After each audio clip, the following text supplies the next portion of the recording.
Welcome back student. स्वागत है आप सभी का एक नए वीडियो में। इस वीडियो में मैं आपको बताऊंगा मैथ्स के एक amazing concept componendo and dividendo के बारे में। इस कॉन्सेप्ट के हेल्प से आप अलजेब्रा के कई सारे क्वेश्चन को, मैथमेटिक्स के कई सारे क्वेश्चंस को आप इजीली सॉल्व कर पाते हैं विदाउट उसको कॉम्प्लिकेट बनाए हुए। ठीक है, ये वीडियो काफ़ी शॉर्ट रहने वाला है और इस शॉर्ट वीडियो में हम इसको कवर करेंगे। इसमें मैं आपको इसके प्रूफ के साथ साथ इसका एग्जाम्पल भी करवाऊंगा और लास्ट में मैं आपके आपके लिए कुछ क्वेश्चंस छोड़ के जाऊंगा जिसका आंसर करना है आपको कमेंट में। तो चलिए शुरू करते हैं, समझने की कोशिश करते हैं। जैसे मान लीजिए हमारे पास एक दो फ्रैक्शन है, दो इक्विवेलेंट फ्रैक्शन है, A upon B equals to C upon D. ठीक है, ये हमारे पास दो इक्विवेलेंट फ्रैक्शन है। तो सबसे पहले हम लोग समझेंगे कॉम्पोनेंडो क्या होता है। तो अगर हमारे पास दो इक्विवेलेंट फ्रैक्शन है तो कॉम्पोनेंडो का मीनिंग क्या होता है। भाई कॉम्पोनेंडो का मीनिंग ये होता है कि अगर आप डिनोमिनेटर को, यहाँ पे हमारे पास ये न्यूमरेटर है एंड ये डिनोमिनेटर है। ठीक है, उसी तरह से ये न्यूमरेटर है और ये डिनोमिनेटर है। तो अगर आप न्यूमरेटर में डिनोमिनेटर को ऐड करते हो, ठीक है, तो इसकी जो वैल्यू है, ये इस फ्रैक्शन की वैल्यू है, वो दोनों पहले भी इक्वल था और अभी भी इक्वल होता है। ठीक है, तो ये है कॉम्पोनेंडो का ये स्टेटमेंट कि अगर किसी इक्विवेलेंट फ्रैक्शन के एलएचएस और आरएचएस में अगर हम डिनोमिनेटर को ऐड करते हैं न्यूमरेटर में तो इसकी वैल्यू हमेशा सेम रहती है। ठीक है, इसको हम लोग बोलते हैं कॉम्पोनेंडो। ठीक, तो इसका जस्ट अपोजिट क्या होता है। अगर हमारे पास एक फ्रैक्शन है, ये ए डिवाइड बाई बी और सी डिवाइड बाई डी, तो डिविडेंडो का स्टेटमेंट क्या है। तो डिविडेंडो उसको बोलते हैं कि डिविडेंडो में हम क्या करते क्या है कि डिनोमिनेटर को हम लोग माइनस करते हैं, सब्ट्रैक्ट करते हैं न्यूमरेटर में। ठीक है, तो ये दोनों वैल्यू हमेशा सेम होती है, मतलब C minus D equals to divide by D. Okay, तो अब मैं आपको नंबर्स के साथ समझाऊंगा ताकि आपको समझ में आए कि आखिर ये दोनों इक्वल होता क्यों है। कि न्यूमरेटर में जब हम लोग डिनोमिनेटर को ऐड कर देते हैं और न्यूमरेटर में जब हम लोग डिनोमिनेटर को सब्ट्रैक्ट कर देते हैं तब ये इक्विवेलेंट फ्रैक्शन मिलता है, आखिर नहीं मिलता है। हम लोग नंबर्स के आधार पे समझेंगे। सपोज हमारे पास एक फ्रैक्शन है, इसको कह दिया हमने 1/5 कह दिया। ठीक है, और इसके इक्विवेलेंट में हमने एक और फ्रैक्शन लिख दिया, जैसे 2/10। तो अब मैं इसके न्यूमरेटर में डिनोमिनेटर को ऐड करके देखता हूँ। तो अगर हम न्यूमरेटर में अगर इसके डिनोमिनेटर को ऐड करेंगे दोनों साइड, तो देखते हैं क्या मिलता है। 2 + 10 डिवाइड बाई 10, तो यहाँ पे हमारे को मिल गया 6/5 और इधर हमारे को क्या मिल गया 12/10। क्या ये दोनों आपस में इक्वल नहीं है। इसमें अगर आप टू कॉमन फैक्टर हटा दोगे, टू के टेबल से काटोगे, तो ये 6 हो जाएगा, ये 5 हो जाएगा। ठीक है, तो इससे ये प्रूफ होता है कि कॉम्पोनेंडो का जो स्टेटमेंट था वो बिल्कुल सही था। ठीक है, उसी तरह से अगर आप डिविडेंडो में करके देखोगे, जैसे सपोज हमारे पास एक फ्रैक्शन है 6/5 और इसके इक्विवेलेंट में एक और फ्रैक्शन लिख दूँ, जैसे 18/15 लिख दिया। ठीक, तो अकॉर्डिंग टू डिविडेंडोज ये स्टेटमेंट आप न्यूमरेटर में डिनोमिनेटर को माइनस करके देखो, तो 6 - 5/5 इक्वल्स टू 18 - 15/15। तो ये मिलने वाला है 1/5 एंड दिस वन इज 3/15। क्या ये दोनों अगेन इक्विवेलेंट फ्रैक्शन नहीं है। 3 के टेबल से काटोगे, ये 1 टाइम्स जाएगा, ये 5 टाइम्स जाएगा। ठीक है, तो इससे डिविडेंडो का स्टेटमेंट भी प्रूफ होता है।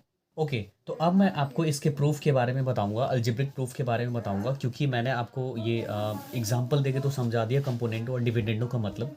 अब मैं आपको अलजेब्रिक प्रूफ बताऊंगा इसका। ठीक है, तो सबसे पहले मैं कंपोनेंडो, क्योंकि हमने पढ़ा है सबसे पहले कंपोनेंडो के बारे में, तो सबसे पहले मैं आपको कंपोनेंडो के बारे में समझाता हूँ। जैसे A divide by B equals to C divide by D है।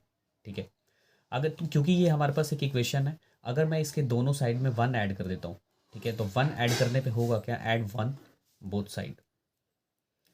तो 1 ऐड करने पे हमारे को बड़ा एक ये इंटरेस्टिंग रिजल्ट मिलने वाला है। जैसे A divide by B plus 1 equals to C divide by D plus 1। अच्छा, यहाँ पे एलसीएम बी है। ठीक है, और ये हो गया ए प्लस बी, क्योंकि इसके नीचे में 1 है, इसका एलसीएम लोगे तो बी आएगा और यहाँ पे बी आने वाला है। अगेन यहाँ पे डी है, तो सी plus D.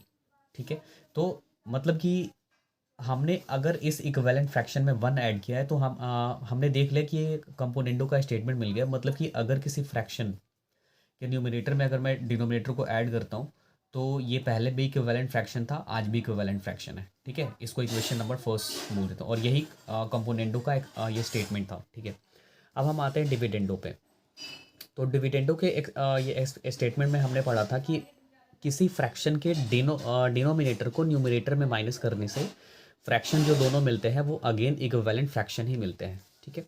Suppose a divide by B equals to C divide by D, हमारे पास एक फ्रैक्शन है, इसी फ्रैक्शन की बात करते हैं, दोनों तरफ 1 माइनस करें तो इस बार सब्ट्रैक्ट 1 बोथ साइड, तो 1 माइनस करने पे हुआ क्या, a divide by B minus 1 equals to C divide by D minus 1।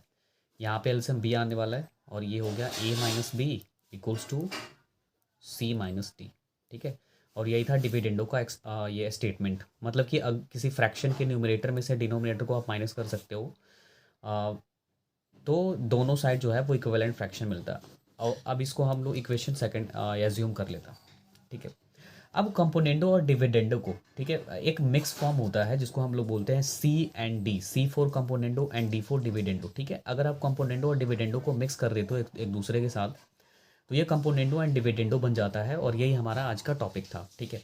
तो इस इक्वेशन फर्स्ट को दैट इज कंपोनेंडो वाले स्टेटमेंट, और इस इक्वेशन सेकंड को दैट इज डिविडेंडो वाले स्टेटमेंट को अगर मैं दोनों को डिवाइड कर देता हूँ, मतलब इक्वेशन फर्स्ट को अगर आप इक्वेशन सेकंड से डिवाइड कर दोगे तो आपको एक इंटरेस्टिंग रिजल्ट देखने को मिलेगा, ठीक है, कि a plus B divide by B, और एल एच एस को एल एच एस से डिवाइड करेंगे, आर एच एस को आर एच एस से डिवाइड करेंगे, तो इस इक्वेशन का एल एच एस ये है, इस इक्वेशन का एल एच एस ये है। तो मैंने एल एच एस को एल एच एस से डिवाइड कर दिया और आर एच एस को आर एच एस से डिवाइड कर दिया, ठीक है, सी माइनस डी अपॉन डी।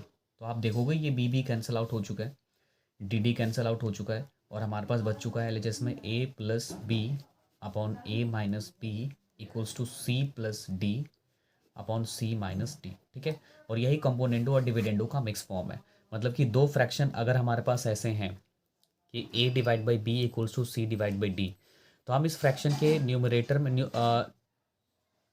में डिनोमिनेटर को ऐड कर दो और न्यूमरेटर में ही डिनोमिनेटर को माइनस कर दो, तो ये जो नया फ्रैक्शन मिलने वाला है वो दोनों भी इक्विवेलेंट ही होता है, और इसी को बोलते हैं कंपोनेंडो और डिविडेंडो का मिक्स फॉर्म। ये बहुत ही अमेजिंग कॉन्सेप्ट है, इसके हेल्प से मैं आपको एग्जाम्पल सॉल्व करवा के बताता हूँ। ओके, तो चलिए इसका यूज़ करते हैं जो अभी कॉन्सेप्ट हमने सीखा है। सपोज़ हमारे पास एक फ्रैक्शन है, सॉरी क्वेश्चन है, x plus 1 divide by X minus 1 equals to 5 divide by 3, हमें वैल्यू पता करनी है x की। अगर इसको हम जनरल तरीके से सॉल्व करेंगे तो कुछ कैसे सॉल्व करते हैं, क्रॉस मल्टीप्लाई करते हैं, वहाँ से हम लोग x की वैल्यू लगाते हैं, ठीक है। लेकिन अब क्योंकि हमने कंपोनेंडो और डिविडेंडो सीखा है तो अब मैं आपको इसका यूज़ करके सिखाऊंगा, ठीक है। तो बाय यूजिंग, देखो, by using componendo and dividendo, C for componendo and D for dividendo, ठीक है।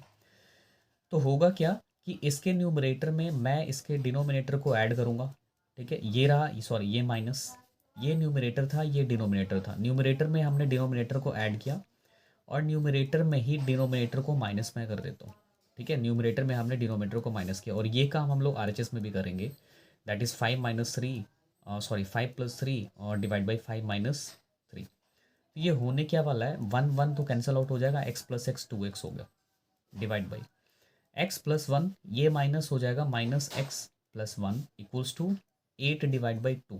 अच्छा, इसको कैंसिल आउट भी करवा देते हैं 4 टाइम्स, तो अगेन ये एक्स एक्स खत्म हो गया, that is 2x divide by 2 equals to 4। अच्छा, 2 खत्म हो जाएगा, दैट इज़ x की वैल्यू यहाँ पे कितनी आ गई, 4। बहुत ही ईजी तरीके से आ गया, ठीक है। अगर आप इसको क्रॉस मेथड से सॉल्व करोगे फिर भी इसका आंसर यही आने वाला है। तो एक क्वेश्चन मैं आपको ट्रिगोनोमेट्री में इसको सॉल्व करके बताता हूँ कि ट्रिगोनोमेट्री में भी इसको इस एप्लीकेशन को हम लोग कैसे यूज़ कर सकते हैं, इस कूल कॉन्सेप्ट को, इसके हेल्प से आप क्वेश्चन को बड़े इजीली सॉल्व कर सकते हैं। जैसे हमारे पास एक क्वेश्चन है, sine theta plus 1 upon sine theta minus 1 equals to √3 plus 2 divide by √3 minus 2, और हमारे को पता करना है साइन थीटा का वैल्यू, ठीक है। तो इसमें अगर हम सी एंड डी यूज़ करेंगे by using C and D, that is componendo और डिविडेंडो, ठीक है। तो न्यूमरेटर में मैं डिनोमिनेटर को ऐड करूंगा, sign theta plus 1 plus sign theta minus 1 divide by sine theta plus 1, और न्यूमरेटर में ही डिनोमिनेटर को माइनस कर दो, तो साइन थीटा माइनस 1, ठीक है। सेम काम इधर करना है, तो √3 प्लस 2, और इसका जो डिनोमिनेटर है वो ऐड हो गया, और √3 प्लस 2, और इसका डिनोमिनेटर मैंने माइनस कर दिया, √3 माइनस 2, ठीक है। तो ये हुआ क्या, -1 प्लस 1 कैंसल आउट, ऊपर में बच गया 2 साइन थीटा, और अगर आप इसके ब्रैकेट को ओपन करोगे तो ये साइन थीटा प्लस में है, साइन थीटा माइनस बन जाएगा, ये खत्म हो जाएगा। और ये जो 1 माइनस में है, इस माइनस की वजह से प्लस बन जाएगा, दैट इज +1 2 होने वाला है इधर। सिमिलरली ये -2 +2 खत्म हो गया, और नीचे में ये जो +√3 है, -√3 ये खत्म हो जाएगा, ठीक है। और ये 2 और ये -2 इस माइनस की वजह से प्लस हो जाएगा, मतलब कि इधर ये बनने वाला है 4। तो ऊपर में √3 + √3 2√3 है, और नीचे में 2 + 2 4 है, सॉरी ये 4 है, ठीक है। तो 2 के टेबल से ये चला गया 2 टाइम्स, और ये 2 अगेन कैंसल आउट हो गया। तो हमारे पास मिल गया sine theta equals to √3, that is sine theta equals to √3/2। तो देखा आपने, इस क्वेश्चन में हमने कुछ नहीं किया, अगर कॉम्पोनेंडो और डिविडेंडो हमने यूज़ किया, इजली आंसर आ गया, ठीक है। तो ये 2 क्वेश्चंस आपके लिए है, एक ट्रिगोमेट्री से रिलेटेड है क्लास 10th के बच्चों के लिए, और ये क्वेश्चन नंबर 5 जो है वो क्लास 9th के बच्चों के लिए, आप भी सॉल्व कर सकते हो। इसका आंसर बताइए आप कमेंट में, ठीक है। वीडियो पसंद आया तो लाइक करो, और ऐसे ही इन्फॉर्मेटिव वीडियोस के लिए, ऐसे ही अमेजिंग कॉन्सेप्ट के लिए आप चैनल को सब्सक्राइब कर सकते हो।